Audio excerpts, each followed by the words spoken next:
Today on History's Tech, we are finishing out our series on different classifications of tanks, and today we're going to be looking at the super heavy tank. Now, when we're addressing a super heavy tank, we got to kind of look at what the definition of a super heavy tank is. Now, typically, it is any tank that is notably beyond the standards of the class of a heavy tank. Now, this is either by size or by weight. And as we get later, we're going to see why that definition is going to kind of change. Now, during the development of the super heavy tank, the development for it came about with the idea of creating this extremely resilient vehicle that was designed for penetrating enemy formations without the fear of being destroyed in combat. And as time progressed, they kind of start to take on an evolution of being designed to take a pounding while attacking enemy fortifications and defensive positions. But because of this and the evolution of the tank, their whole design and development doesn't last very long. Now, as we've discussed, the development of the tank, such as the super heavy tank, comes in part with the actual development of the tank right before and during World War I. And so the super heavy is no different. Its development starts actually in 1911. And the first tank we might even consider a real super tank is going to be known as the Mendeleev tank, which is actually going to be developed between 1911 and 1915 by Dmitry Mendeleev, the man who created the periodic table.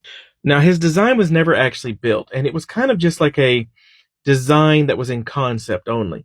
But it was this idea for this land ship, as he called it, that could cross battlefields while providing heavy artillery, and it was going to be operating basically a cannon off of a cruiser at the time. And this was actually a rather neat concept. It would have been ridiculously heavy at 173 tons and wouldn't even be heard of as a weight until later on into World War II. So this would have been a massive tank. But this wasn't the only massive tank being designed by Russia at the time. Now, the other massive tank being developed by Russia at the time is known as the Tsar tank.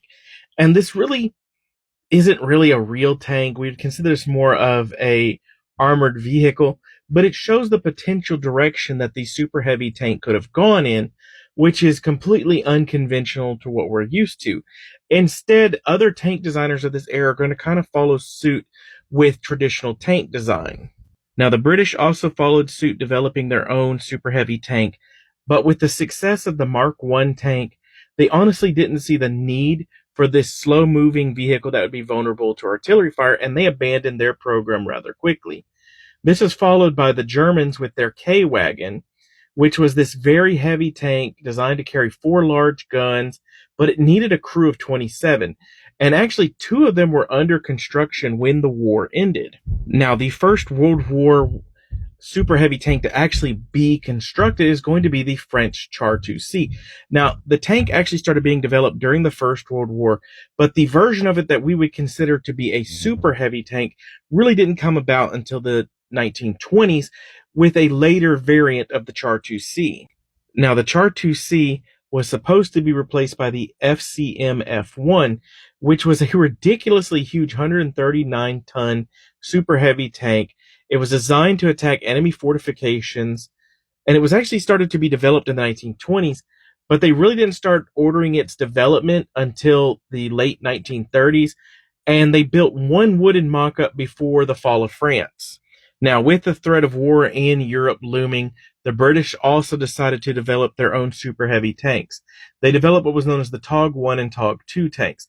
I am actually a huge fan of the TOG 2. Now, the TOG 1 was kind of like the British's experiment into super heavy tanks. They only built one prototype.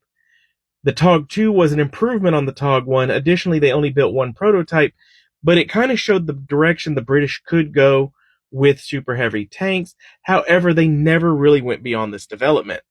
Now, the Germans did the most experimenting with super heavy tanks during the 1930s into the 1940s, and it really goes in with their E-Series tanks.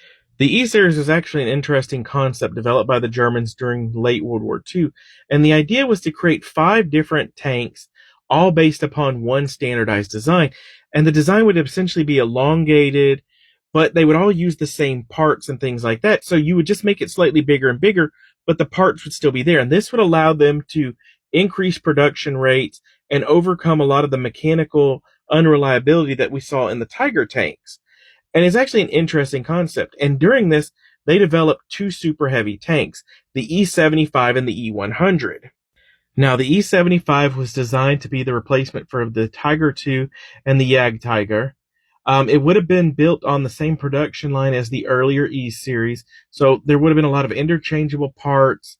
Production would have been easier. It would have had much thicker armor than a Tiger II, and there's even plans to fit a much larger variant of the Tiger II turret on it, but it never went beyond a concept. Now, the E100, on the other hand, was designed to be a replacement for the Mouse tank that we'll talk about in a moment. And this was supposed to be a simplified version of the Mouse that did actually see some production.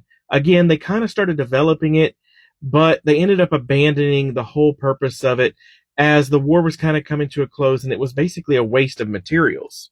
Another super heavy tank canceled in favor of the Mouse was the Panzer VII, also known as the Low. And this was a rather interesting one because it went through multiple variations. It started off as a 72-ton tank, made it all the way up to a 100-ton tank to meet a lot of the needs and requests at the time. It went through multiple weapon systems, armor plating, everything possible to meet every single demand every time they changed the demands on the vehicle, and then it was just abandoned again. Now, the tank that was built that canceled all of these other designs was the Panzer VIII, known as the Mouse. And that was this big 100-ton tank that was designed to meet all of these needs for the German military. And when they were finally done with this design, it was a 188-ton tank and is still the heaviest tank ever built. Now, 5 of them were ordered, which is what canceled all the other designs, and they basically got 2 of them done before the Soviets came in and overtook it and captured the tanks. But this wasn't even the most ambitious super heavy tank. That title goes to the Land Cruiser P1000 Rat. This was this huge, massive 1,000-ton tank that was kind of like a paper-only idea. And honestly, it would have taken a crew of probably 40-plus people to operate and was more of a weapon of intimidation than an actual useful weapon. Now, other nations that tried to develop super heavy tanks at this time are going to be like the Japanese with their OI super heavy tank, but it's honestly not known if the tank was ever even built. Some say it was, some say that it wasn't, and we may never know. The Soviet Union also developed their own series of super heavy tanks, starting with the T-42, which was more of a theoretical concept tank. However, it did inspire later projects such as the KV-4, also known as Object 224, and the KV-5 Object 225, which were a series of super heavy tanks based on the KV series of tanks. The KV-4 was utilized as more of a theoretical look into a super heavy tank, whereas the KV-5 actually went into full design idea, engineering, trying to figure out how to make it actually work. But the project was stopped due to the siege of Leningrad, and after that, they just abandoned the whole project altogether. Now, the last nation to develop a super heavy tank was the United States with their T-28. Based upon the British's idea for a heavy assault gun tank, the T-28 was this super heavy tank that was originally designed to break through German defenses on the Siegfried Line, and then later was considered to be part of the planned invasion of Japan. Now, just like all the other tank classifications, the end of the super heavy came about because of the Cold War. Changes in weaponry, armor, propulsion meant that heavier and heavier tanks could be moved faster and faster. So tanks like Object 279 from the Soviet Union, T-30 heavy tank from the United States, and the Conqueror were all heavier than super heavy tanks of the time, yet they were able to move faster, they had better maneuverability, weapon systems, things like that. So they could exceed heavy and super heavy tanks that were common during World War II. Follow this with the development of the main battle tank, and there was just no need anymore for a super heavy tank. But there you have it, a quick look at the super heavy tank, a tank that really only lasted a really rough frame of about 40 years or so before advances in technology, weaponry, and equipment completely removed its need and necessity on the battlefield.